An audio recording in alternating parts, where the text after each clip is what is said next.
Good evening and welcome to New York City Atheists Live on Tape, brought to you by New York City Atheists. I'm your host, Dennis Horvitz, the David Letterman of the Hopelessly Damned. We are taping tonight's show from one of our Sunday brunches, and if you would like more information about our Sunday brunches or any other event happening at New York City Atheists, just go to our website, where you can also, I guess you can download a copy of our newsletter. Ken, do you realize that it has been months, if not years, since I've actually plugged the newsletter? So I want to make up for lost time. Please see our newsletter. The check is in the mail. The check is, thank you very much. And the Albanian as well. But I'm okay, there's no level to which I will not sink, ladies and gentlemen, obviously. Today our guest, or tonight for you, our guest is Dr. John A. Henderson, who is going to discuss his latest book. Very good show and tell, by the way. Visual. Judging God. Okay. And Dr. Henderson is a retired United States Air Force flight surgeon, and I'll just give you a little bit of background. After graduating with honors from the University of Illinois College in Medicine in 1945, he interned at the Research and Educational Hospitals in Chicago, Illinois. His surgical residency was at the Scott and White Clinic in Temple, Texas. During his Air Force career, he was a flight surgeon and general surgeon serving in England, Spain, and Japan.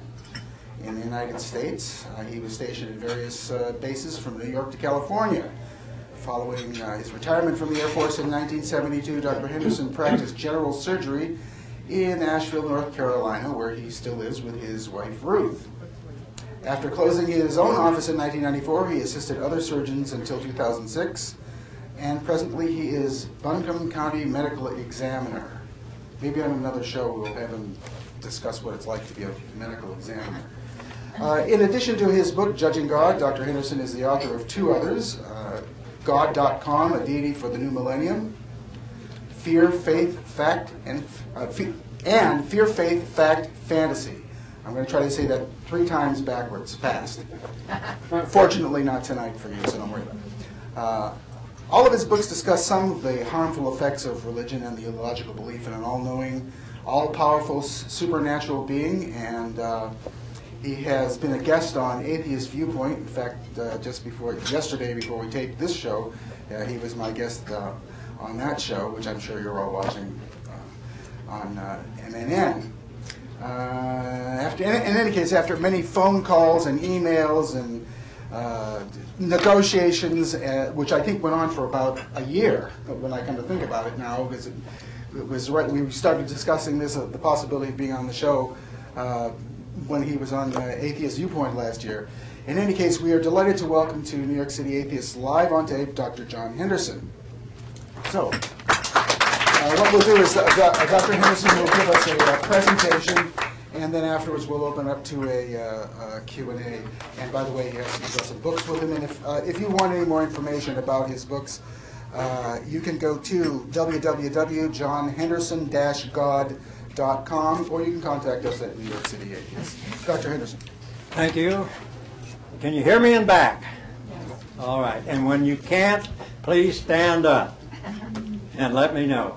Because one of the worst things that I can think of is trying to be in the back of a room and not being able to hear. So please don't be bashful.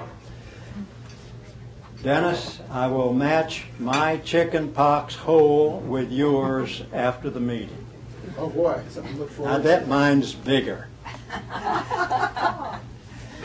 John, I will do the jokes. Okay? My talk today is on judging God. And you might ask, well, now why in the world would anybody write a book about judging God? That's just not politically correct to do that. Now, the gods that man has created have been judging man ever since they created him. But it's been politically incorrect and very unwise to judge the gods. And I would like to mention to you that there are roughly 10,000 active gods in the world today. So it's politically incorrect to judge those gods, but it's past time when we should be doing it. as we look at the world today, if you cannot see the harmful effects of religion, then you're blind. That's all there is to it. Now, most people will say, well, that's not my God. My God is a good God, but it's all those other gods that are not good. But that doesn't make sense. Am I too close? No, you're fine. You're fine. I really am was a little reluctant to speak to a group like this, because basically I think most of us agree on the subject that I'm talking about. And that subject is about God, the supernatural God. And I think before any speaker starts to speak about God, they should be required to define their God. Because they're all different, in spite of the fact that some people... And I have read book after book. I have read all sorts of articles. I have listened to sermon after sermon. And you would be amazed at how many people talk for an hour and a half about God and never even define the word. So I'm going to define what I'm talking about right now. And the God that I'm talking about, the God that I am writing about, is the Abrahamic God who is all-knowing, who is all-powerful, who is perfect, though the Old Testament God wasn't perfect, apparently. But the present God, who is all-knowing, all-powerful, perfect, makes no mistakes. Now, that's the God that I'm talking about. Now, if you want to define God as love, or you want to define God as first cause, or you want to define God as the creator, or even if you want to call yourself a deist and said that your God created the universe, but he's been on vacation ever since, then that's one thing. My opinion is that the word God should probably be taken out of our vocabulary. Because if you want to talk about that God is love, talk about love. Don't talk about, quote, God. If you want to talk about the creation of the earth, talk about the Creator. If you want to talk about energy, talk about energy. And let's drop the word God. So I want you to know right up front the God that I'm talking about. It may not be the God that you know or even that you want to talk about. But that's the God that I'm talking about. And that's the God that I'm writing about. Now, why write a book like the books that I've written? You wonder, why not let people believe what they want to believe? It doesn't matter to me if you believe in one God, or you believe in three God, or you believe that the whole universe is God. That doesn't make a bit of difference. It doesn't matter to you whether I believe in God or not. So why worry about it? Well, the problem is this. As we look at our weapons of mass destruction, and we look at the things that are being done in the various gods' names, if you're not worried about it, I think you're not reading the paper. And so, I have to talk a little about myself, and I apologize a little bit, because I was taught that you don't talk about yourself. You always listen to other people talk about themselves. But I think I have to talk a little about myself for you to know where I'm coming from. Basically, I was raised in a very small Midwestern Illinois town. At the time that I was growing up, there were two churches there. There was a Methodist church and there was a Presbyterian church. Later, the Baptists and the Catholics came to town and built a church. But basically, my childhood was involved with the two churches. Everybody, or most everybody, went to church. Everybody who was anybody went to Sunday school. And my parents saw that my two brothers and I were in church every Sunday. But it never took. And so I have been a skeptic all of my life. I should have been born in Missouri, because I've always had to have things proven to me. And as I listened That's another problem that I've always had in my life, and that is I listen to people. And as I listen to the preachers, the various preachers at the Methodist church where my parents took me, I realized this is a bunch of crap. I don't know when I realized it. I think it was shortly after Santa Claus. I caught on to Santa Claus and the Tooth Fairy. So I was never burdened, as some of you have been burdened, and as a lot of people have been burdened, by a God that they believed in and that was keeping score on them and had certain rules that they had to do or they were going to go to hell. Now that's a terrible burden. And some of you have been burdened with that belief and have had trouble getting over it. So I have to admit, I've never had that belief. I've never had any trouble getting over it. So I consider myself one of the lucky ones. But why start writing books? Here I spent a career in the military. I had a comfortable pension. Then I practiced in Asheville, North Carolina for 30 years of active practice. And then when I closed my office, I actually assisted other surgeons for another 2 or 3 years. And finally, I did stop the practice of medicine. And so why, at this stage of my life, do you start to write a book? Well, I think it's a little stupidity about it. Or maybe it's just that you want to get your views out. And my first manuscript, which was a book, this book called God.com. I write on longhand everything. My wife types it out. And now finally I've got just a little computer savvy, but I'm really not real smart on the computer. And so I sent the manuscript out to agents. Nobody. Most of them didn't even answer. And the ones that did said they didn't handle things like this. And then I started looking for a publisher, because I thought, well, boy, at your age, you got to either get off the pot or go. So I looked for a publisher, and I sent it to Prometheus, and I think a number of you have had books published by Prometheus. Prometheus publishes books like I've written on the harmful effects of religion. So I sent it to Prometheus, and they were very nice about it, but they came back and they said, look, for a no-name author on a book like this, you're wasting your time. And so I thought, well, I probably am, but I've got some time to waste, so I'm going to do it. So the idea behind the first book was not only to point out the harmful effects of religion, but the idea was, look, most people seem to want a God.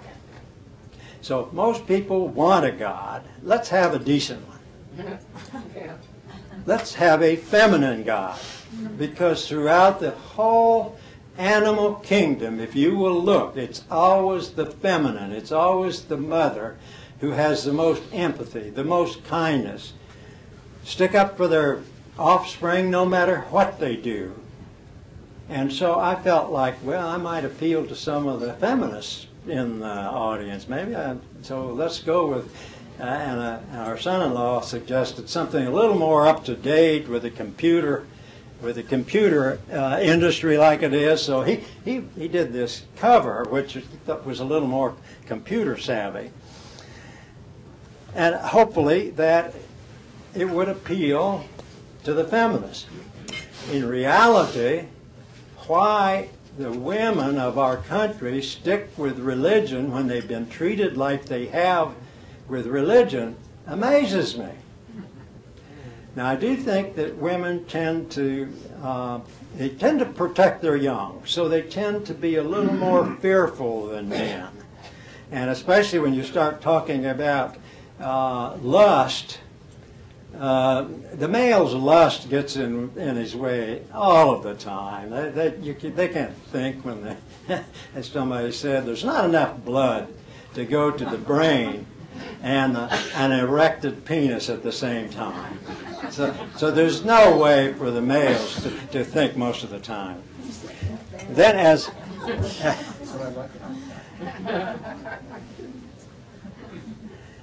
time went on, I had more and more thoughts on my mind and continued to write, and my wife continued to type for me.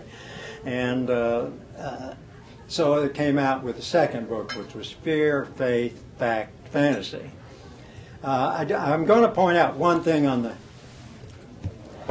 cover of that book.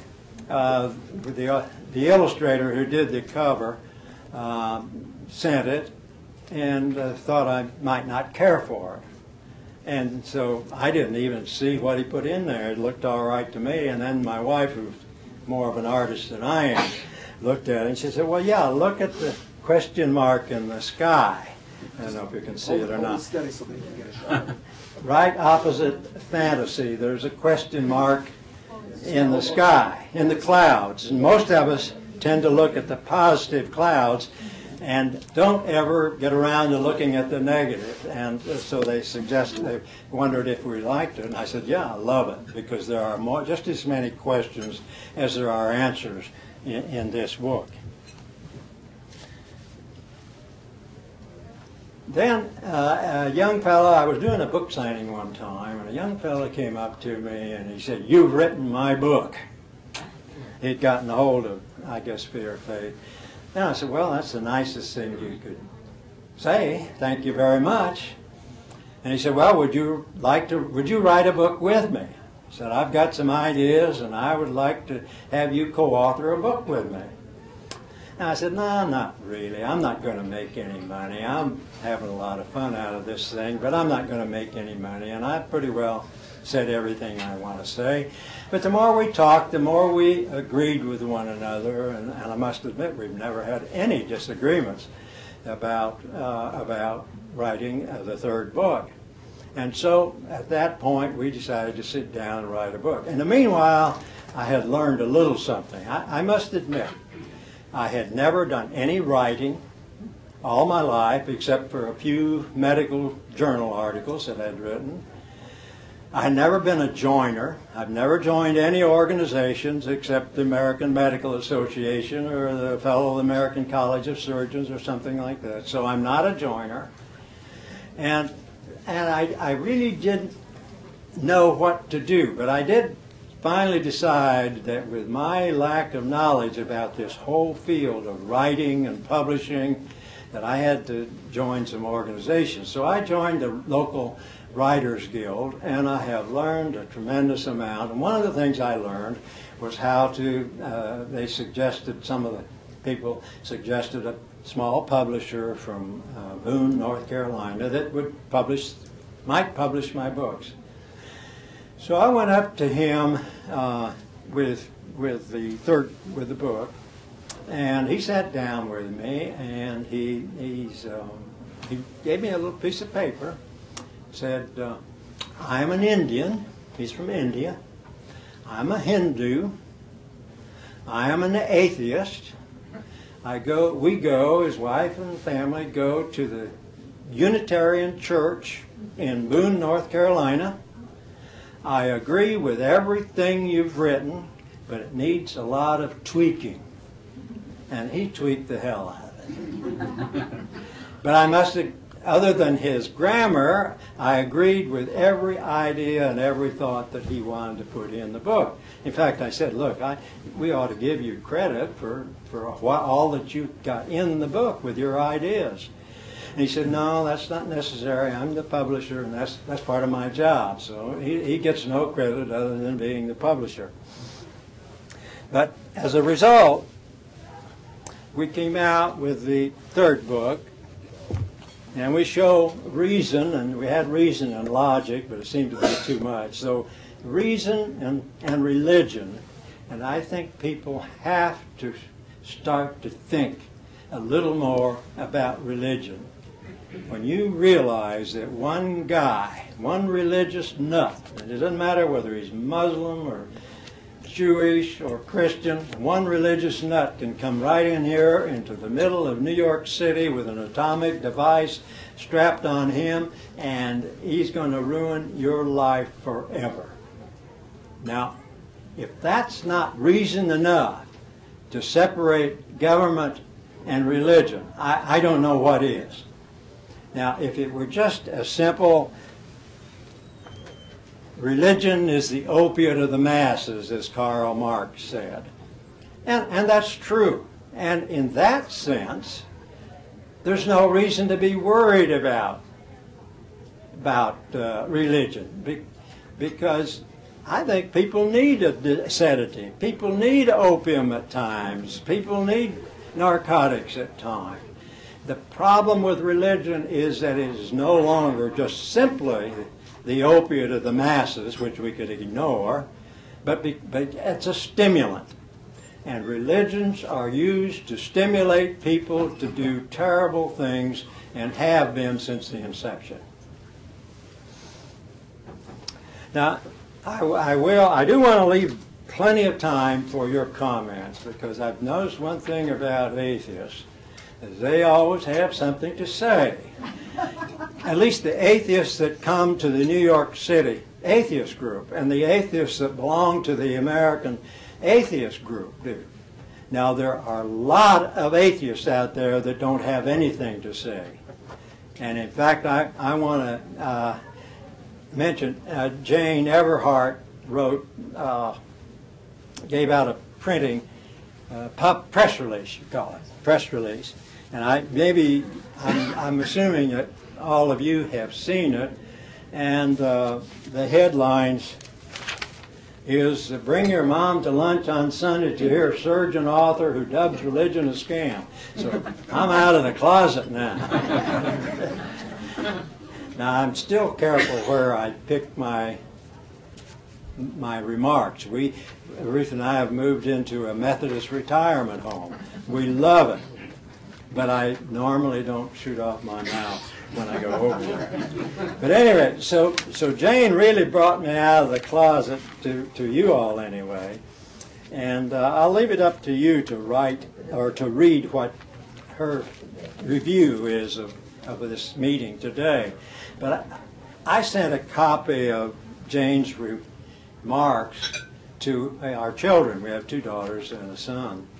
And I got back this email from our son, who's retired or semi-retired, lives in Key Largo, and I want to read it to you because I think it's interesting and shows how little we know about what even our closest friends' views. And he says, "Hey, Dad, what a great idea for Mother's Day, and thanks for the email outlining your program in the meeting in New York. Believe it or not, the more I read and hear from you on the subject," and this was a son when my first book came out. I sent the kids a copy of the book for posterity's reason.